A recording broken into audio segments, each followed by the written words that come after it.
Hello, everybody out there, and welcome to another episode of the Talk That Talk Show with me, Barry Holmes. We are here for our 217th episode of the Talk That Talk Show, and I'm so happy and elated to be here with you guys. Big shout out to my boy Malachi Treadwell, Jeff Farrell, Theo Mahan in on our Instagram live stream. Also shout out to Marissa, who's tuned in on our Facebook live stream as well.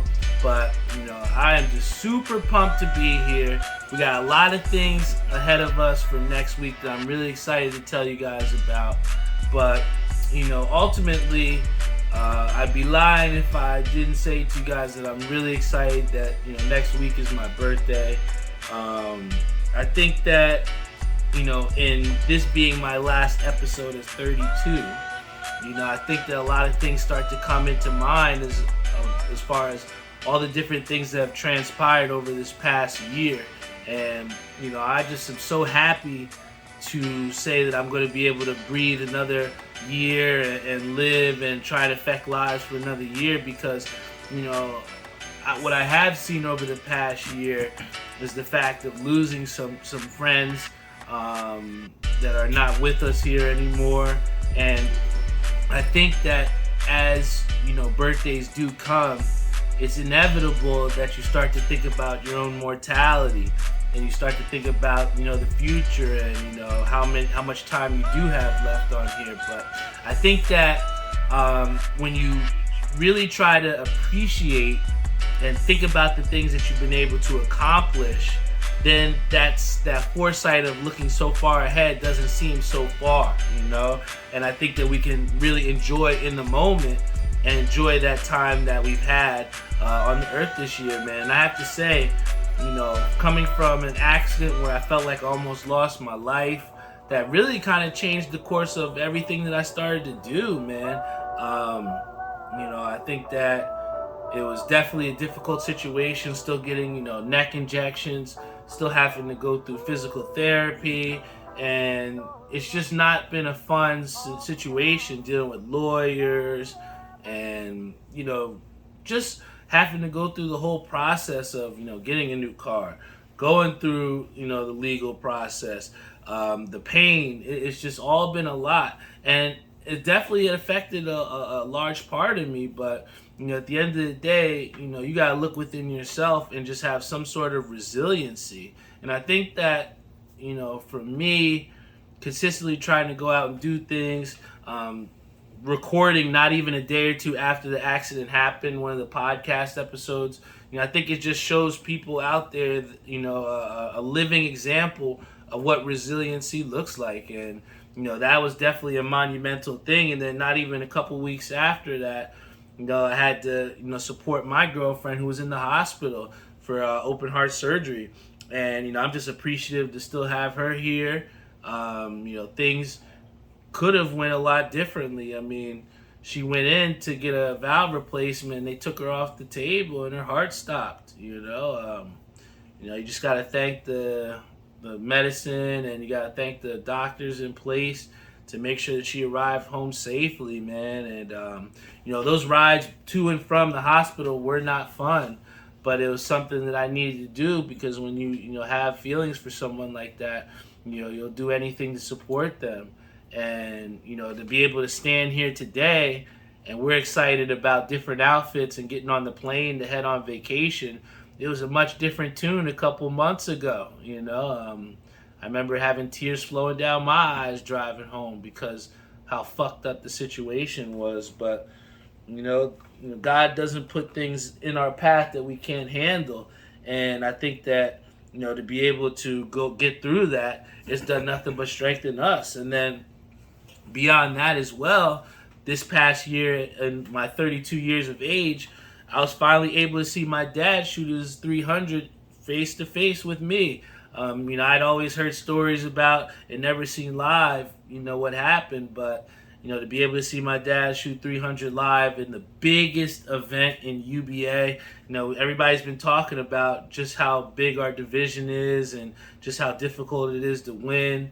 And here you have a guy in Pops from the Shore division who shoots 300 in the most epic proportion in any UBA season. So, I think that to be able to be a part of that, it not only strengthened him and add to his legacy, but I think it kind of gave some validation to our entire family to where, you're going into alleys and, you got someone who points says, I hate all of you guys, all of you, because we're all out there putting in the time, putting in the effort. And, my dad's 300 was just a representation of all the work that we've all been putting in to try and get to the next level. And then, ultimately, I'm also excited, again, like I've alluded to before, we're just going on vacation and, just getting away and going to a bowl of nationals with, a bunch of my friends and my family. I think that, I still, I've mentioned it so many times before about being in a position where, I was at my previous job before and, you get laid off because of some things that are out of your control. And I just feel like I've constantly, from that point, just been trying to, pull myself out of the crab bucket, and I think that, there's never been a clear and direct answer yet. Just still trying to work through things and, take advantage of opportunities and stay positive. And, I think that that's one of the biggest things. I mean, you got a guy in Mr. Dub, who I love him to death, who I would see all the time in Newark, you know what I'm saying, working at Playworks and stuff like that. But when you have the effect that I had over there and then to just get thrown away like, trash, it's a tough feeling, especially when you put your heart and soul into a lot of things. And it's just difficult, man. So to be able to then find a new career path as a substitute teacher and then potentially working at this new dispensary, it just provides a little bit of a different option for me. And I'm just excited about that. I think that a lot of times, people are stuck in certain places because they're afraid of doing what's uncomfortable to them. And, I'm just an example of just being acceptance of the opportunities in front of you and just trying to make the most of them. And that's literally what I felt like I've had to go through over this year of 32. And I'm just really excited to see what is in front of me for this next year. I've got a lot to be thankful for. I have a lot of things that I can appreciate that have happened in my life. And I'm ready to bring in 33 the right way in Las Vegas, with my fam. So I'm excited about that. But one of the things that I was excited to watch over this past weekend was the WNBA All-Star Game. And that was the first All-Star Game that I watched of the WNBA before. And I have to say, it was good to see Brittany Griner out there. I know a lot of us were kind of tired of hearing about her being detained overseas and stuff. But when you put into perspective what this woman went through, I mean, it's crazy. I mean, nobody wants to spend any time in jail, let alone a Russian one. And, from the conditions that she was under to then being able to play on the court, having smiles and just genuine joy and, laughter out there and competing at a high level, I'm happy for Brittany Griner. I'm also very happy for Jewel Lloyd, who got the MVP, because she's had an historic season thus far, averaging, I think, over 25 points per game. And she truly has made my new WNBA experience very entertaining watching her play. And I think that her play is something that everybody should be able to take away from, because her team is ass. The Seattle Storm are terrible. You know what I'm saying? They're at the bottom of the league. But that has not stopped her from accomplishing her goals and still going out and giving 110%. You see some people out there when they're in bad positions, they just give up. And, what we've seen from Jewel Lloyd is she's elevated her game and increased her point production over 10 points in 1 year. So if you do get a chance, in the second half of the season, I strongly suggest you guys taking a look at Jewel Lloyd, even though the Seattle Storm are pretty butt. But, the thing with her in that All-Star game winning that MVP is that she broke that scoring record, and that was phenomenal, man. And I think another storyline here is you got to shout out Sabrina Ionescu, a woman who came from Oregon, highly touted out of college. She's coming to New York Liberty, and she's doing great things. That team's a top 5 team in the league. And to go out there and put on the performance she did in the three-point shooting contest, she broke the record for not only NBA, but for WNBA in the three-point contest. And I think that is phenomenal. And I think another great thing to look at here, which is also a direct reflection of what we talked about with the WNBA going in the right direction, is the fact there was an article posted about the WNBA being up 45% viewership through ESPN networks. And I think that is huge for women's sports in the WNBA, because so often we've talked about, viewership and how difficult it is to watch these games. But the clearest cut place that you can is maybe on the weekends or throughout the week. It's just been a great time watching these games on ESPN. The commentary, they've been able to get, I think Ryan Rucco did the WNBA All-Star game along with Rebecca Lobo. So they're getting the sportscasters to actually put forth an entertaining product. And that's why, we're at that 45% mark of increase in viewership. We have Andrew Lynch who says above Steph, which is crazy. Sabrina Ionescu broke Steph Curry in the three-point shooting contest. I mean, when you put things to that perspective, these women are very talented. And unless you've watched a WNBA game, don't tell me that these women cannot play. And I may be losing about 5-10 minutes each podcast over these past summer talking about the WNBA, but I think it's important for us to realize the effect and the overall direction that they are going. I can promise you that within the next 2 or 3 years, you're going to see this even more mainstream than what it already has done. And it's so funny that Howard Cott, my boy from Greenbrook, wants to sit here and say, did I watch the Mets game? Of course, Howard, I watched the Mets game. You must have got the stage notes for this episode. But I do have one gripe, which I've kind of mentioned before here, but I think this was even more elevated than what we talked about here. And one thing I have to highlight about these underachieving Mets is something that we saw today that almost happened. And Howard is right saying that they needed that win. But what I will say is this. The Mets have not helped themselves.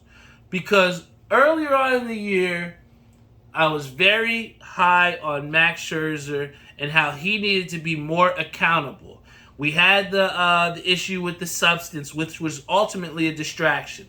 We saw the lack of production consistently from Max Scherzer at that $40 million mark that we were talking about. And that's why it was very frustrating for us to see Max not do what he's supposed to.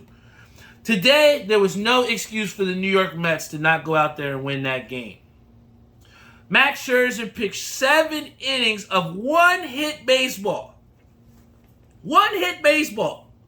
What more can this man do other than throw a perfect game or a no-hitter? Max Scherzer goes out there, and the very next inning, the Mets give up a 1-run lead.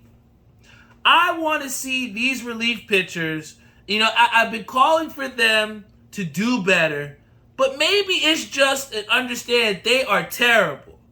This bullpen, that battery is garbage. They're garbage.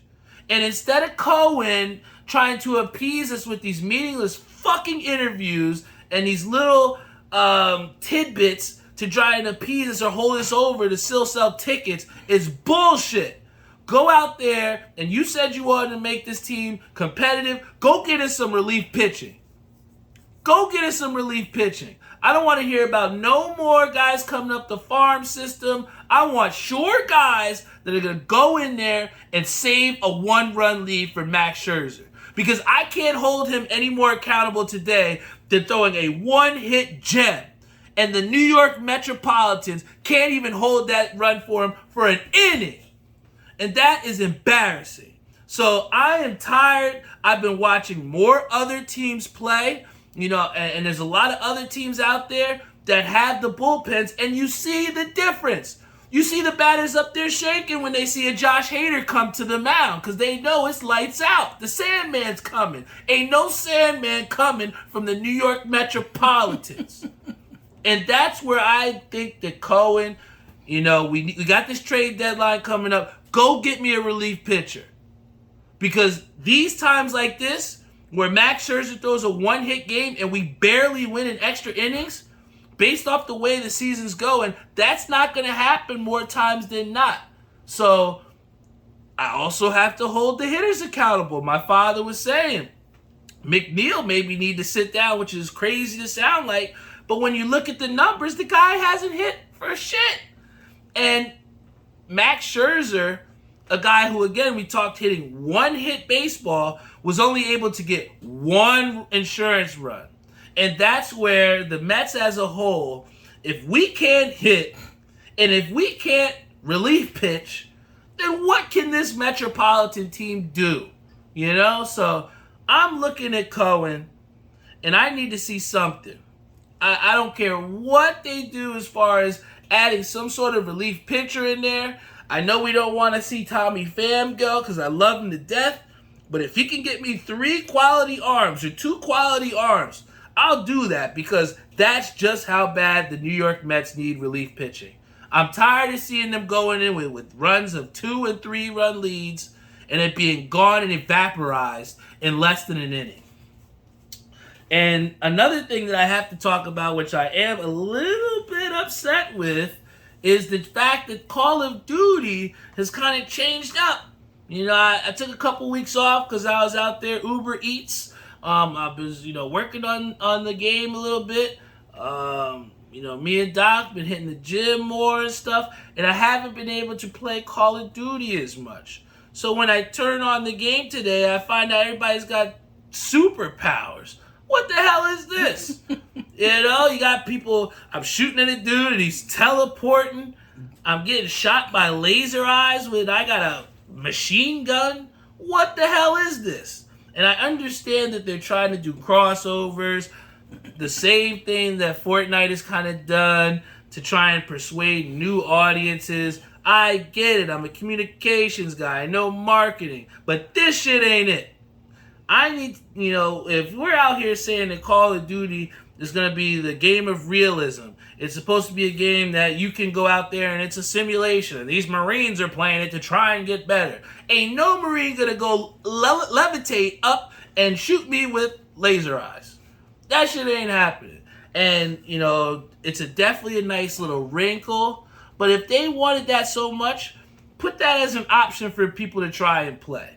I think that when you try and force these changes down people's throat, and it doesn't work, it turns people off to the game, and then you're pushing them towards the people that already want to play Apex. You're pushing them over to the people that just started playing Street Fighter, and you're going to lose these players that have loyally played with you since Call of Duty 4. I understand that there are different trends out there that may push us to want to try different things. But not all money is good money. Remember that.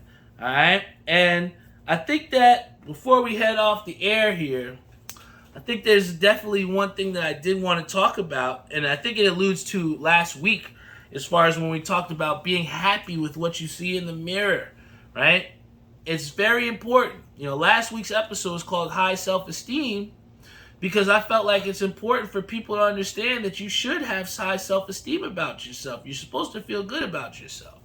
And one of the things that I have not felt good about is the way I look at times, and I think that, we all have had times where you look and you think, damn, I maybe shouldn't have drank that extra beer, But, like I tell to my girlfriend all the time, if we're not putting in the effort and if we're not putting in the work, then we can't complain about the results that we're not getting. So I have to commend my girlfriend because even this morning when I was a little bit sleepy and didn't want to get out of bed, she kept saying, are we going to the gym? When are we going to the gym this morning? Are we going? And I think that was important because once we got in there and realized that, we're doing the right thing, those endorphins started to come out and I felt great. And then I felt like that kind of set up the rest of my day to be productive. So I think that with going to the gym, with increasing our water intake, with being conscious of the foods that we're eating, being conscious of the time that we're eating, I'm not doing nothing crazy. But when I hopped on that scale, I saw that I was down 20 pounds, And that is literally just from making minimal changes in the right direction of consistency. So I think moving forward, when you see that benchmark of kind of where you're at, and my brother asked me, he was like, why are you so surprised, man? Have you hopped on the scale recently? And I hadn't, because in a while, I had not hopped on that scale because I was so caught up in what I thought that I looked like, rather than actually looking on the scale and seeing like, shit, I'm not as bad as I thought I was. And I think that everyone can kind of be surprised in that way, because sometimes when we look at ourselves, we have such a low standard for ourselves. But when I hopped on that scale and I saw, damn, I'm down 20 pounds, it kind of, it just sparked something even more within me to where I wanted to go out there, and we're going out there again. You're going to go get some more exercise to where the point where we're on vacation. I said, hey, Doc, we got to make sure we continue our walks on vacation. Get up in the morning and make sure we're going walking somewhere. Because, the main thing is, like I said, if we're not putting forth the effort, if we're not making the changes to do differently, then you can't be upset with the results you're not getting. So one of the biggest quotes someone ever told me is like, if you want different results, you got to move differently, right? And if you're not moving differently and expecting different results, that's insanity. You know what I'm saying? So I just am thankful to have someone like Doc to where we can push each other, because sometimes when you try and push people, they might get a little defensive. Oh, why are you telling me I need to the gym? You need to go to the gym, And then you guys are in this cycle of red flagging each other. But when you have someone that you can be honest with, talk about your feelings with, and then do positive things with, it really helps in the better for ourselves. We got Howard Kyle says, what gym do I go to? I go to LA Fitness. And let me tell you something. I do not look like a bodybuilder compared to some of these people that walk in LA Fitness. But it is great motivation to look and see the same people going in at the same time, and then you see what results they're getting. So when you surround yourself around people that are trying to do the same thing, and you're in a good place like the gym, LA Fitness for me, but for you it could be Planet Fitness. For someone else it could be Crunch Fitness. You just have to be comfortable within that space and push yourself to where you're not plateauing. If you become comfortable in a certain exercise and you're not pushing yourself to the next level, then you're not going to get progress. You have to break yourself down to pull yourself back up. And I think that a lot of times what people forget to do is really test yourself and really go that extra mile to make sure that you can get some progress.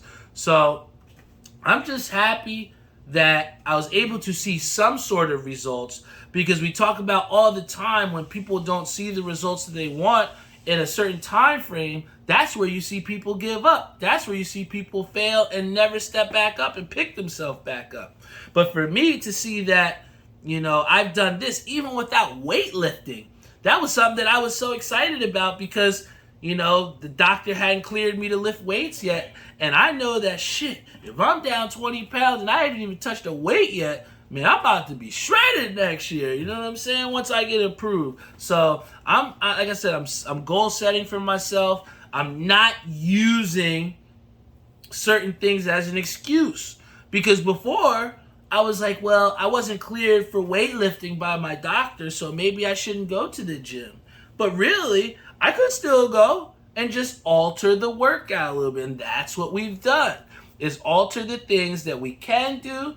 Because before, Doc hadn't been in cardiac rehab yet, and they didn't really tell her what she was able to do yet. But since she's been hitting these certain benchmarks, now she's able to increase her her incline. She's able to increase her speed a little bit. And that's where we'll see that progress, because we're consistently trying to push ourselves and challenge ourselves. And that is what you get progress from. I mean, look at someone like my boy Ace. You know, we used to make fun of him a little bit because he was a little chunker, but he put the work in.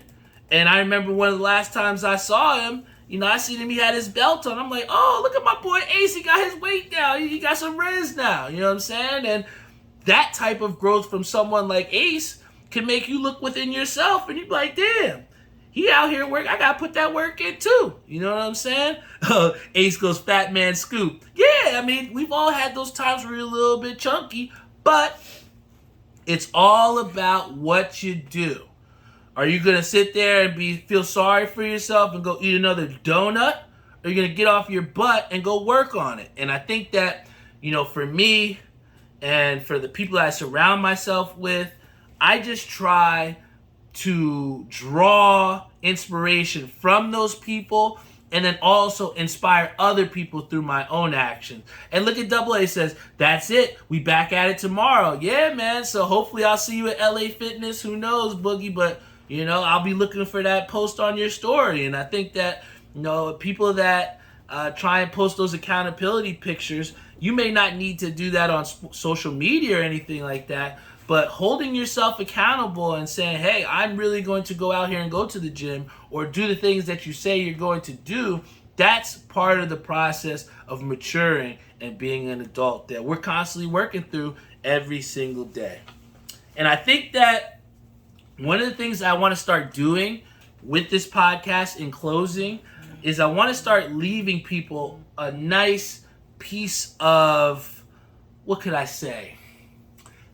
A little bit of motivation, right? A lot of times I try and give you guys my personal experiences or different things throughout the week that kind of help me to try and motivate or tell certain stories that you guys can relate to draw motivation from. But I think it's also important to kind of hear some motivating things from not only myself, but just some other influential people to try and give you a different perspective on things. And one of these quotes I actually pulled from Oprah Winfrey. And I think that this is a great thing and a great quote that a lot of us can draw from and a lot of us can take a lesson from. And I want you to listen to this quote. Be thankful for what you have. You'll end up having more. If you concentrate on what you don't have, you'll never have enough. And I think I'll say that one more time. Be thankful for what you have. You'll end up having more. If you concentrate on what you don't have, you'll never have enough. And I think that's so appropriate in closing this podcast because I am super appreciative of everyone that comes in and tunes in on Facebook Live, everyone that tunes in on Instagram Live, everyone that tunes in on Spotify, Google Podcasts, Apple Podcasts, iHeartRadio, Stitcher. I am so appreciative and happy that you guys choose to tune in and rock out with me every single week. Because I could sit here and be upset with the people that aren't tuned in. I could be upset and sit here and think I don't have a full studio. I could sit here and feel sorry for myself for certain situations that I'm in. But I don't. You know, I think that I'm just appreciative of everything that you guys have given me. I'm appreciative of the fact that my father can go into Tasty Subs and somebody can say to him, I love your son's show. I watch it all the time. I'm just a dude from Edison, New Jersey with a mic that I bought from Sam Ash. I'm not nothing crazy, you know what I'm saying? I think that everyone, you know, can do the same exact thing that I want to do. You can get a mic. You can go out there and make your own podcast. But how many people are going to do it every single week? How many? How many people, when you don't have the results, when you're not getting paid to do this shit, how many of you are still going to go out there and put out an episode? 217 to be exact. That comes with dedication, and that comes with the strength that you all give me on an everyday basis. So I don't want to sit here and say that podcasting is super easy. I don't want to sit here and say that 100% have it figured out. I don't want to sit here and say this is the end all be all. But what I will say is that I appreciate every single one of you that tunes in, that purchase merchandise, that does anything to support my growth as not only a podcaster, but a human being. Because there's so many people that have been in my life that are not here anymore. And I hate to keep bringing it to that, but that's something that's really kind of dawned over me as I go into the next year of life. Is like, damn, there's been so many people that also did not make it, But then in that same quote that we talk about, if we focus on what we don't have, then we'll never have enough. So when I sit here in this moment and truly tell you guys that I feel like I have the world on my shoulders and I'm happy with it, I truly believe that because I have a family that loves me. I got a girlfriend that supports me in everything that I do. I have hobbies that I can plenty much do that I can also stand alone from. There's a lot of people, and I'll say this specifically with bowling. There's a lot of people that have bowling and that's all they got. They can strike, but who are they as a person? What else can they do? And I can sit here and tell you guys I can do a lot more than strike with a bowling ball. So I can sit here and say that I have hobbies. I have a great support system. I have a sound mind. I can't tell you enough just how important it is to be able to articulate your thoughts and make positive things out of them. Because like Ishabad says, there's a lot of dweebs out here, man. But I'm just happy to be an example to you all of just a guy that's enjoying doing the things that he loves. I'm here to be here for another year, so I'm going to be 33 years old. But, age is just a number, man. It's all a mentality thing. And I just feel like, I have so much more to accomplish and so much more to do here on this earth, man. So I'm super excited to enter another year. I'm going to be 33 years old. And I'm going to do it with all of you guys, man. I thank you guys so much for tuning in and rocking out with me each and every week. Like I said, I got the best job in the world, man. I got people that support me. I got people that care about me. And I get to share with you guys my unfiltered thoughts every single week. So I love you guys. I'll see you guys. Hopefully, I think, I'm still undecided about whether I want to record in Vegas or not. I might just give myself just a week off, man, just because, it's important, we're going out there on vacation just to relax and enjoy. So you might get episode 218 from me when I come back from vacation. The day I come back, I promise you guys I will record that. But, it's super important for me to be able to kick my feet back and relax with my family and just enjoy the fruits of the labor. So my advice to you guys are, just set aside some time. Even if you don't have any vacation days left, even if it feels like you got everything in the world on your shoulders and things that you have to do, just try and take away, even if it's 30 minutes, maybe if it's an hour, maybe if it's an hour and a half, but just try and take away some time for yourself so that you can enjoy yourself and kind of recharge yourself mentally and physically, so that when you have your responsibilities, you can give them 110% of your effort and you're not half-assing it. Because I know me personally, when I'm not invested and I feel like I got no energy, then I'm useless, So whatever you need to do to recharge yourself, and if that for me is maybe taking next week off while I'm on vacation, then maybe I'll do that. But that means when I'm coming back, or whenever you're coming back to your responsibilities, make sure that you give your 110%. Who knows? Maybe next episode we might have our first guest of the 200 episodes, right? So you never know what's coming on. Just make sure you stick with me. Keep rocking out with me. I love you guys. Your support means the world to me. Wouldn't be here at 33 years of age if it wasn't for the people that have been put forth in my life. God has really given me a bunch of blessings, And I'm just thankful that I haven't dropped the ball yet. Love you guys, and I will see you all next week.